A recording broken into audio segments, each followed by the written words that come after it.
날을 저날보다 낮게 여기고 어떤 사람은 모든 날을 같게 여기나니 각각 자기 마음으로 확정할지니라. 어떤 사람은 이 날을 저날보다 낮게 여기고 어떤 사람은 모든 날을 꼭 같게 여긴다고 말합니다. 사람들은 오늘을 가리켜서 우리나라의 고유의 명절 추석이라고 부르고 있습니다. 요즘은 지구온난화 때문에 많이 날씨가 더워져서 실감 안 나지만 예전의 추석은 완연한 가을 날씨였습니다. 그래서 가을 작물들을 웬만큼 추수하면서 추석을 맞이했었습니다. 그러나 이제 빠른 추석이 되면 아직 가을을 실감하지 못하고 아직 여름도 채 가시지 않은 듯한 날씨 때문에 또 농작물들도 제대로 추수할 수 없는 상황이기 때문에 추석 기분이 안 날 때가 많습니다. 근데 오늘 이 오후 예배 시간에 우리 빠진 인원들을 보니까 추석 실감이 나는 것 같습니다. 기온으로 보나 농작물로 보면 별로 모르겠는데 많은 사람이 빠진 것을 보니까 추석이 된 것 같습니다. 그런데 어제와 오늘의 차이가 뭡니까? 바로 추석이라는 거 그거 하나지요. 음력 8월 보름입니다. 사실 전체 현상으로만 보면 추석이라고 해서 꼭 달이 제일 크게 완전한 보름달이 되는 것이 아닙니다. 어떤 해는 추석 되기 전에 보름달이 이미 되어 있는 때가 있고 또 어떤 때는 추석이 지난 며칠 후에 보름달이 제일 크게 될 때가 있습니다. 그래서 추석이 가장 큰 보름달의 날이 아님에도 불구하고 음력 8월 15일을 추석으로 지키고 있습니다. 그리고 그날에 의미를 부여하면서 한갑이라고 많은 사람들이 명절로 지키는 것입니다. 다시 말하면 전체 과학적으로는 물리적으로는 추석 전날과 추석 당일과 그 다음 날 별반 차이가 없지만은 그러나 추석이라는 의미를 부여함으로 인해서 추석날이 다른 날보다는 훨씬 더 큰 날로 여겨지는 것입니다. 오늘 본문 5절 말씀을 보면 어떤 사람들은 이 날을 저날보다 낮게 여기고 또 어떤 사람은 모든 날을 같게 여긴다고 말하고 있습니다. 그래서 다른 나라 사람들은 어제나 오늘이나 별반 차이 없는 날이라고 생각하고 있지만 우리나라 사람들은 오늘이 추석이기 때문에 굉장히 좋은 날이라고 또 중요한 날이라고 그래서 공휴일을 만드는 것이요. 사람들이 추석날을 지킬 수 있도록 공휴일을 만들어 줬었습니다. 예전에 양력설, 음력설 이런 말들을 많이 했지요. 그래서 이중과세라고 그래가지고 설날, 음력 설날을 없애고 신정이라고 해서 1월 1, 2, 3월 공휴일로 했던 적도 있었습니다. 그러다가 다시 음력 1, 2, 3월 설날이라고 해서 놀게 하는 공휴일로 다시 돌아가기도 했습니다.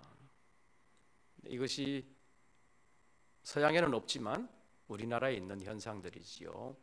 그래서 어떤 날의 의미를 두면서 그 날이 굉장히 다른 날보다 중요한 날처럼 그렇게 여기기도 하는 것입니다.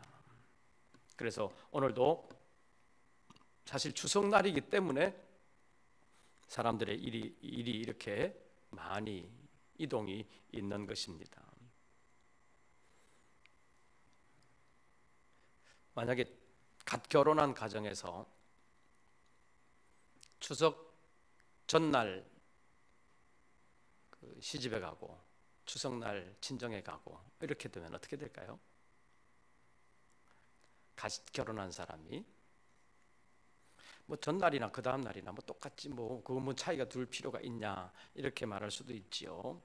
추석날 자기 친정집에 있다가 그 다음 날 시집으로 가면 시집에서는 별로 반가워하지 않겠지요. 큰 소리 나는 집도 있을런지 모르겠습니다.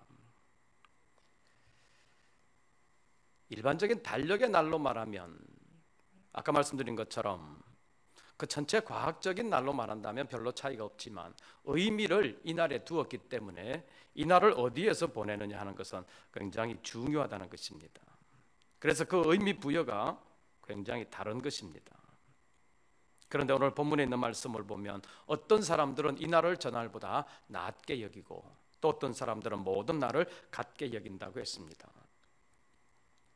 우리나라 같은 경우를 보면 이 명절이 있기 때문에 그 명절날에 특별한 의미 부여를 두기도 하고 또 평소에는 무슨 이사 가려고 하면 뭐 없는 날 따져요? 손 없는 날, 있는 날 뭐 이런 걸 따져가지고 그런 날을 찾고 또 무슨 결혼을 한다 그러면 또 무슨 날을 찾아요? 길일 뭐 이런 걸 찾잖아요. 날을 똑같이 여기지 아니하고 그 어떤 날은 더 좋은 날, 또 어떤 날은 더 좋지 않은 날 이렇게 생각하면서 어떤 날을 다른 날보다 낮게 여기는 경향들이 있다는 것입니다. 그래서 길일이다, 흉일이다, 또는 손 없는 날이다, 있는 날이다, 뭐 그런 날들을 따지는 것을 봅니다. 이것이 이방인들의 삶 속에 녹아 있는 하나의 영적인 작용이라고도 말할 수 있습니다. 그런데 유대인들에게도 또 이런 날들의 구분이 있었습니다. 유대인들에게는 주로 안식일 또는 월삭 또는 성경에 나와 있는 다른 절기들, 이런 절기들을 다른 날과는 특별하게 구별하는 날로 지켰습니다. 또 유대 그리스도인들이 생겨나면서 안식일과 주일 문제로 갈등이 생기기도 했습니다. 그래서 안식일과 주일 논쟁은 그 당시에는 굉장히 많았었습니다. 지금도 안식일과 주일 논쟁이 우리가 있는 것을 우리가 봅니다. 그래서 어떤 종파의 사람들은 주일은 성경적인 전통이 아니기 때문에 주일을 지키면 안 된다. 심지어는 주일을 지키는 데는 구원이 없다. 그래서 안식일을 지켜야 된다. 이렇게 주장하는 사람들이 있습니다. 전통적인 유대인들이 그렇고 또 안식교라고 불리는 교회 간판으로 보면 제7일 예수 재림교라고 불리는 그런 교단이 있지요. 우리나라에서는 이단으로 이미 모든 교단에서 다 정한 교단이 있습니다. 그래서 삼육대학을 비롯해서 그 관련된 여러 기관들이 있지요. 또 학원으로 옛날에 삼육 외국어 학원이라고 그랬는데 요즘 SDA라고 그래가지고 또 많은 활동들을 하고 있습니다. 그런 데서는 안식일을 지켜야만 구원이 있다. 안식일을 지키지 아니하면 구원이 없다. 이렇게 주장하기도 합니다. 그런가 하면 또 이단 가운데 안상홍 증인회라고 있지요. 하나님의 교회라고 이름을 바꾸어 버렸는데 그 안상홍 증인회에서도 안식일을 지켜야 된다. 주일은 성경적이지 않다. 그래가지고 지금도 안식일을 지켜야 된다고, 그리고 또 유월절을 지금 지켜야 된다고 그렇게 주장하고 있습니다. 그런데 나를 지키는 본래의 의도가 무엇인지를 우리가 분명하게 알 필요가 있습니다. 나를 지키는 본래 의도는 망각하고 날 자체에 목숨을 거는 사람들이 있는데 그들을 향해서 주시는 말씀이 6절입니다. 6절 보십시오. 나를 중히 여기는 자도 누구를 위하여? 주를 위하여 중히 여기고 먹는 자도 누구를 위하여? 주를 위하여 먹으니 이는 하나님께 뭐하며? 감사하며 먹지 않는 자도 누구를 위하여? 주를 위하여 먹지 아니하며 하나님께 뭐하느니라? 감사하느니라. 그래서 본래 그 날의 의미가 어디에 있는지, 그 날을 왜 주셨는지 그 주님의 뜻을 올바르게 알아야 되는데 그것을 알지 못하는 자들이 있다는 것입니다. 성경에 나오는 안식일법이 대표적인 것입니다. 유대인들은 예수님을 안식일의 법을 어기는 자라고 비난했고 심지어는 그것 때문에 죽이려고까지도 했습니다. 그래서 안식일의 의미를 상실하고 안식일 법에 매여 있는 유대인들에게 예수님께서 주신 교훈들이 많습니다. 요한복음 제5장에서는 38년 된 병자를 고친 후에 내 침상을 들고 가라고 명령하시면서 안식일 법에 대한 논란을 촉발시켰던 것을 봅니다. 그런가 하면 요한복음 제9장에 있는 말씀을 보면 날 때부터 맹인된 자에게 진흙으로 눈에 발라주시면서 실로암 못에 가서 씻으라고 말씀하셨는데 그날이 바로 안식일이었습니다. 그래서 유대인들은 예수님을 향하여 안식일을 지키지 않는다고 비난했었습니다. 그래서 유대인들에게 예수님께서 말씀하신 것이 있습니다. 대표적으로 우리 한 곳 찾아보겠습니다. 누가복음 제6장, 누가복음 제6장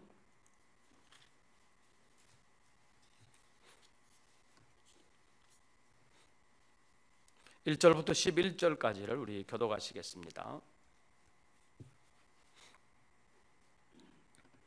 누가복음 제6장 신약성경 97쪽 1절부터 11절까지 교독하겠습니다. 안식일에 예수께서 밀밭 사이로 지나가실새 제자들이 이삭을 잘라 손으로 비비어 먹으니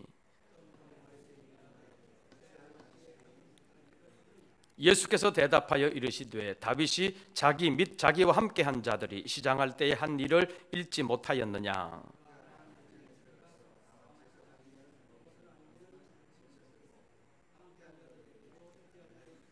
또 이르시되 인자는 안식일의 주인이니라 하시더라.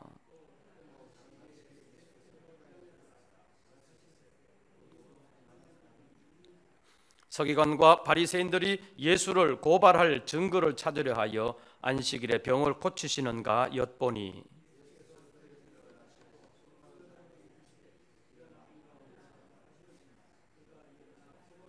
예수께서 그들에게 이르시되 내가 너희에게 묻노니 안식일에 선을 행하는 것과 악을 행하는 것, 생명을 구하는 것과 죽이는 것 어느 것이 옳으냐 하시며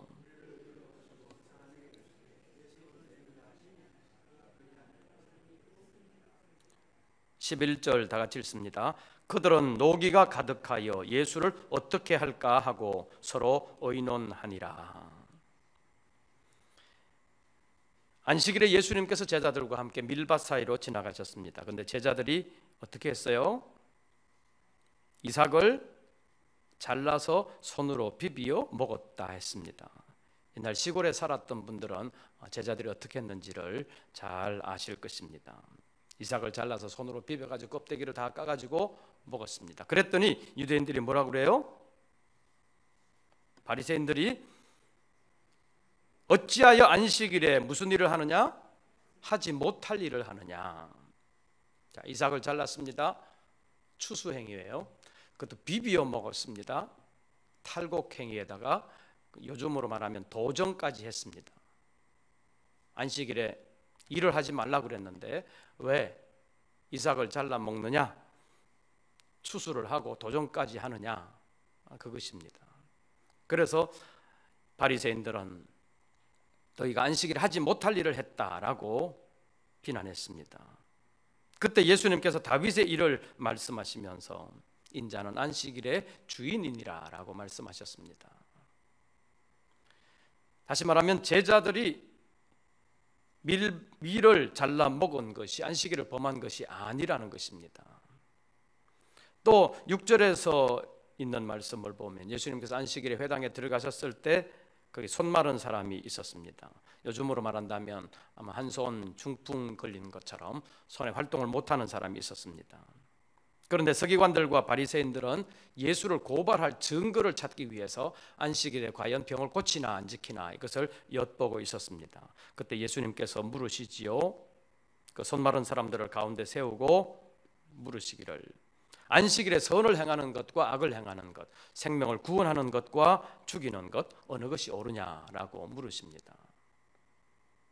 그리고서는 그를 고쳐주시고 안식일에 선을 행하는 것은 옳다, 생명을 구하는 것은 옳다, 일을 아무것도 안 하는 것이 안식일이 아니라 생명을 구원하는 일, 선한 일을 하는 것이 안식일의 본래 정신이다라고 말씀하셨습니다.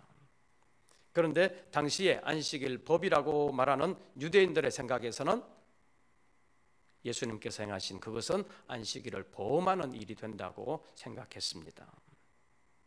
그러니까 유대인들의 생각과 예수님의 생각이 다른 거지요. 유대인들은 외형적으로 내려오는, 그리고 전통적으로 내려오는 그 안식일 법에 따라서 안식일에는 밀을 잘라서 먹는 행위는 안식일 법을 어기는 것이다. 또 병자를 고쳐주는 것도 일을 하는 것이기 때문에 안식일 법을 어기는 것이다. 이렇게 주장하게 된 것입니다. 그러나 예수님께서 생각하시는 것은 아니라는 것입니다. 본래 안식일을 허락하신 목적에 위배되지 않는다고 말씀하시는 것입니다. 이 차이가 어디에서 오는 것입니까? 외식하는 서기관들과 바리새인들에게 경고하신 주님의 말씀을 우리는 유의해서 새겨볼 필요가 있습니다. 우리 한번 찾아보시죠. 마태복음 제23장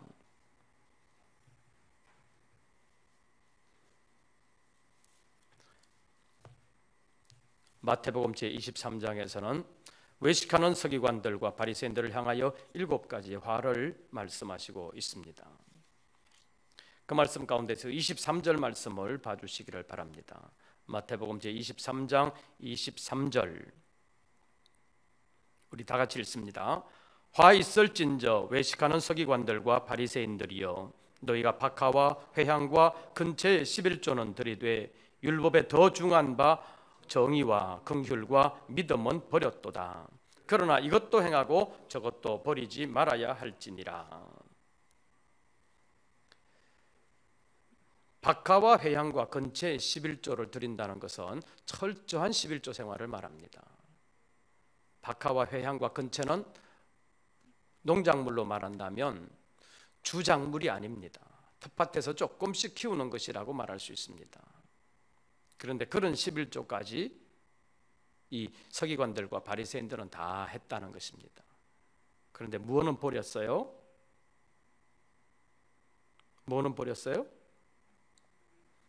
제가 상반절 보면 여러분들 하반절 보십시오. 화 있을진저 외식하는 서기관들과 바리새인들이여 너희가 박하와 회향과 근처의 11조는 들이되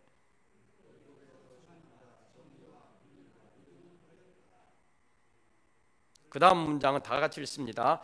그러나 이것도 행하고 저것도 버리지 말아야 할지니라. 서기관들과 바리새인들이 버린 것은 뭐예요? 버린 것은 정의와 긍휼과 믿음.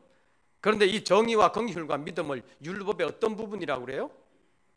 더 중한 바라고 말씀하고 있습니다. 자, 더 중한 바 이것은 버리고 덜 중한 바 박하와 회향과 근처의 11조는 남아 있다는 것입니다.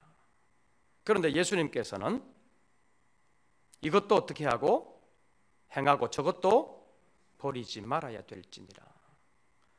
더 중요하고 덜 중요한 것, 이것을 양자택일에서 하나는 버리고 하나는 버리지 말고 그렇게 해야 되는 것이 아니라 이것도 행하고 저것도 버리지 말아야 된다고 말씀하고 있습니다. 다시 말하면 율법에 정한 모든 것을 다 지켜 행하는 것이 옳다는 것입니다. 그런데 외식하는 서기관들과 바리새인들은 박하와 회향과 근처의 11조를 드리는 그 모습을 보이면서 우리는 철저하게 신앙생활을 하고 있다, 철저한 11조 생활을 하고 있다라고 외형적으로 주장한 것입니다. 그러나 그들이 버렸던 것, 옛날 구역에서는 의와 인과 신이라고 그랬는데 개정판에서 정의와 긍휼과 믿음이라고 했습니다. 본래 율법의 정신, 그것을 위하여 11조 제도를 만드시고 11조 생활을 하라고 말씀하셨는데 외식하는 이 사람들은 본래 정신, 본래 의도 그것은 다 버리고 껍데기만 남아있는 여기에 철저하게 매여 있었다는 것입니다. 다른 안식일의 법도 마찬가지입니다. 안식일을 기억하여 거룩하게 지키라고 하는 주님의 말씀을 지킨다고 하면서 만들어낸 법이 하나씩 하나씩 쌓여가면서 안식일 법이 됐는데 그것이 유대인들에게는 구전의 전통이 됐습니다. 그래서 안식일 규례 가운데 성경에 기록되어 있지 않는 여러 자세한 하나의 법들이 생겨났는데 그것을 유대인들의 구전율법이라고 말합니다. 그 법에 철저하게 맞추려고 했던 것이 서기관들과 바리새인들입니다. 그러다 보니까 철저하게 율법의 생활을 하는 것 같았었는데 보이지 아니하는 더 중요한 율법을 주신 하나님의 의도, 하나님께서 율법에 담아 주신 그 율법의 정신은 다 버리고 말았다는 것입니다. 그런데 이것에 대하여 예수님께서는 본래 주신 목적을 살리면서 11조의 생활을 하라는 것입니다. 바꾸어 말하면 알맹이와 껍데기가 있는데 이 외식하는 서기관들과 바리새인들은 알맹이는 다 버리고 껍데기만 붙들고 있었습니다. 그런데 예수님께서는 그것도 버리지 말고 이것도 행해야 된다고 말씀하시면서 알맹이와 껍데기가 다 함께 있어야 제대로 된 알곡이 될 수 있다는 것을 우리에게 보여주고 있습니다. 예를 들어서 보면 우리의 몸을 구성하고 있는데 육체적인 껍데기, 육체의 장막이 중요한 것이냐 영혼이 중요한 것이냐 이렇게 따지면서 영혼이 훨씬 더 중요하다, 그러니까 육체는 아무것도 아니다, 그렇게 주장해서는 안 된다는 것입니다. 둘 다 함께 있을 때 유익하고 함께 있을 때 하나님께 더 영광을 돌릴 수 있는 것이지 둘을 구분해 가지고 더 중요한 거 덜 중요한 거 이렇게 해가지고 하나를 버리게 되면 올바른 신앙생활을 할 수 없다는 것이 여기에 교훈입니다. 하나님께서 주신 그것을 올바르게 실현하기 위해서 하나님께서 주신 의도와 또 남아있는 것 모양을 올바르게 조화시키면서 잘 지켜나갈 필요가 있다는 것입니다. 그래서 어떤 사람들은 11조는 구약의 제도이기 때문에 신약에는 11조 할 필요가 없다고까지 주장하는 사람들도 있습니다. 그러나 예수님께서는 이것도 행하고 저것도 버리지 말아야 된다고 분명하게 말씀하셨습니다. 그래서 이런 것은 양자택일의 문제가 아니라 다 함께 아름답게 이루어가는 것이 올바른 신앙생활임을 말씀하고 있습니다. 오늘 본문으로 돌아가서 보면 어떤 사람은 어떤 날을 다른 날보다 낮게 여기면서 그 날을 의미 부여해서 그 날을 더 중요하게 생각을 합니다. 그러나 또 어떤 사람은 모든 날들을 다 같게 여긴다고 말하고 있습니다. 유대인들로 말한다면 안식일에 큰 의미 부여를 하면서 안식일만 지키면 다른 날들은 제대로 지키지 않아도 된다고 생각하는 경향도 있었습니다.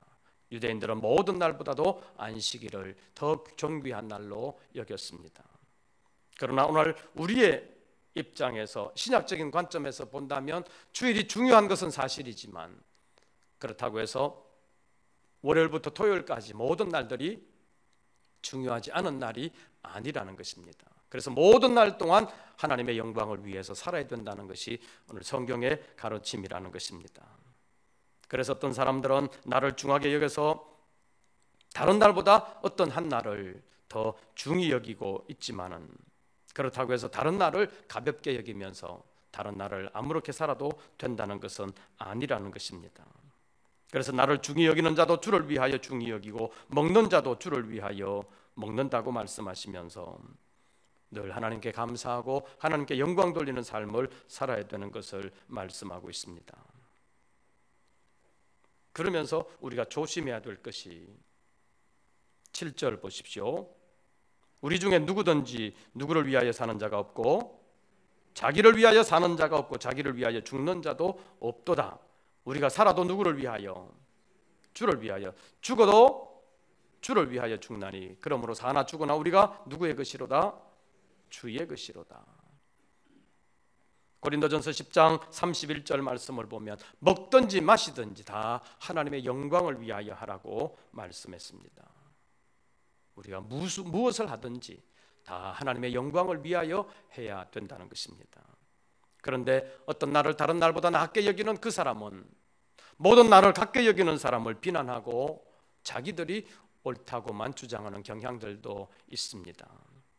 그래서 오늘날도 안식일법을 주장하는 사람들 가운데 안식일을 지키지 아니하고 주일을 지키는 것은 성경적으로 옳지 않기 때문에 거기에는 구원이 없다고까지 말하는 사람들이 있습니다. 그런데 그렇게 말하면서 결국 누구를 위하여 하는 것입니까?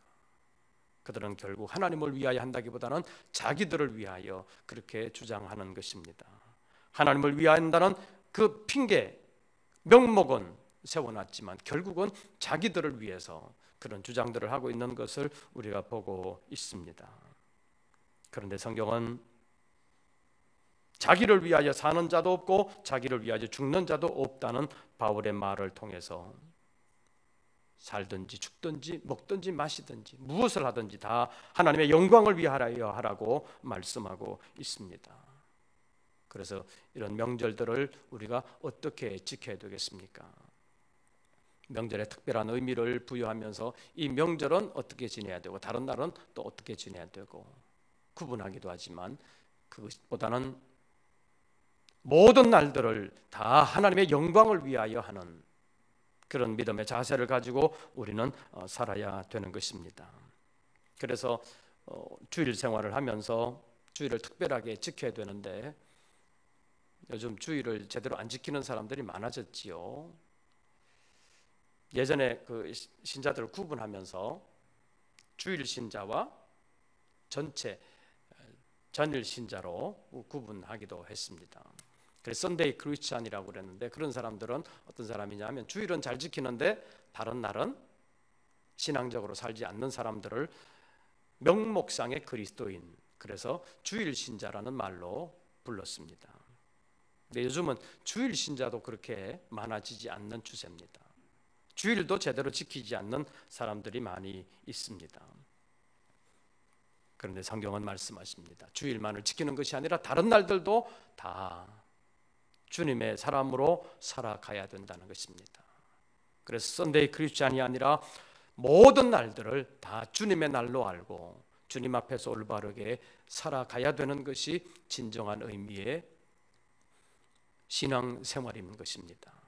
11조도 마찬가지로 11조를 왜 드리게 했느냐, 그 의미를 올바르게 알고 이것도 행하고 저것도 버리지 말아야 된다는 주님의 말씀처럼 율법에 더 중한 바 의와 인과 신, 정의와 긍휼과 믿음을 가지고 11조의 생활을 해야 된다는 것입니다. 그러니까 10분의 1은 주님의 것이니까 주님께 드린다, 그것만이 아니라 10분의 10이 다 주님의 것인데 10분의 1을 드리면서 내 모든 것이 내 것이 아니라 하나님의 것임을 인정하고 하나님의 것임을 알고 우리에게 주신 하나님의 은혜를 따라서 감사하면서 지키는 것이 11조의 제도인 것입니다.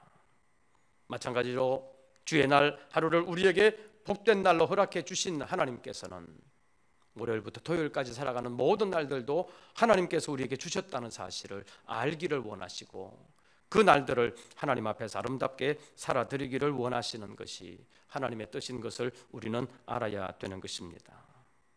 그래서 어떤 날 정하고 어떤 일을 하고자 할 때 그날의 의미 부여를 두지만 그러나 다른 날에는 전혀 의미를 부여하지 아니하고 자기 마음대로 살아가는 것이 아니라 모든 날들을 다 하나님 앞에서 의미를 두고 보람있게 그리고 하나님이 기뻐하시도록 하나님 앞에 영광되도록 살아드려야 된다는 것입니다.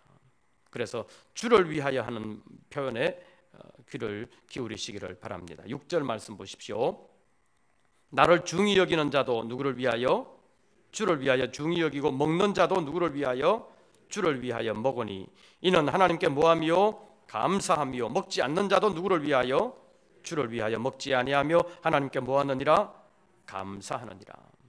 6절에서는 주님을 위하여라는 것이 중심이 되어 있습니다. 그런데 7절에서는 자기를 위하여라는 표현이 많이 들어 있습니다. 그런데 자기를 위하여 사는 사람, 자기를 위하여 죽는 사람은 신앙의 사람이 아니라는 것입니다. 그래서 사도 바울의 일행 가운데는 자기를 위하여 사는 자가 없고 자기를 위하여 죽는 자도 없다고 말하면서 살아도 주를 위하여 죽어도 주를 위하여 모든 것을 주를 위하여 해야 된다는 것을 우리에게 가르쳐주고 있습니다. 그래서 먹든지 마시든지 무엇을 하든지 다 주님의 영광을 위하여 하라고 바울 사도는 고린도 교회에 편지하면서 우리에게 교훈을 주시고 있습니다. 이 명절을 지키면서 명절에는 명절대로 이렇게 살고 또 다른 날은 또 다르게 하고 그것이 아니라 명절이든지 아니든지 누구를 위하여?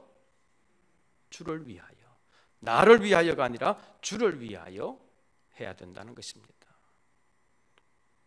그런데 이 땅을 살아가면서 믿음으로 산다고 말하면서도 주님을 위하여가 아니라 자기를 위하여 세상과 적당히 타협하면서 살아가는 사람들이 많이 있습니다.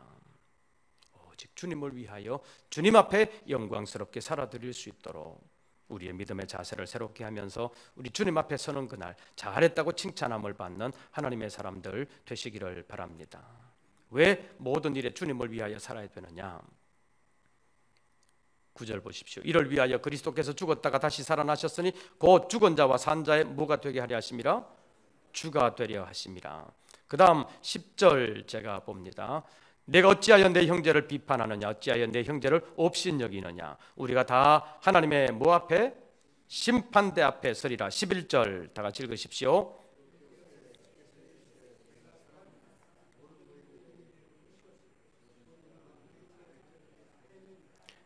(12절) 다 같이 읽습니다. 이러므로 우리 각 사람이 자기 일을 하나님께 직고하리라. 모든 일을 주님을 위하여 그리고 주님의 영광을 나타내기 위하여 살아드릴 때 마지막 하나님 앞에 심판대 앞에 설 때 잘했다고 칭찬함을 받게 된다는 것입니다. 자기를 위하여 이 세상을 살아가는 동안 눈가림을 하면서 살았던 사람들도 있습니다. 앞으로도 그런 사람들이 있을 것입니다. 그러나 그것은 하나님의 심판대 앞에서 옳다고 칭찬함을 받지를 못할 것입니다.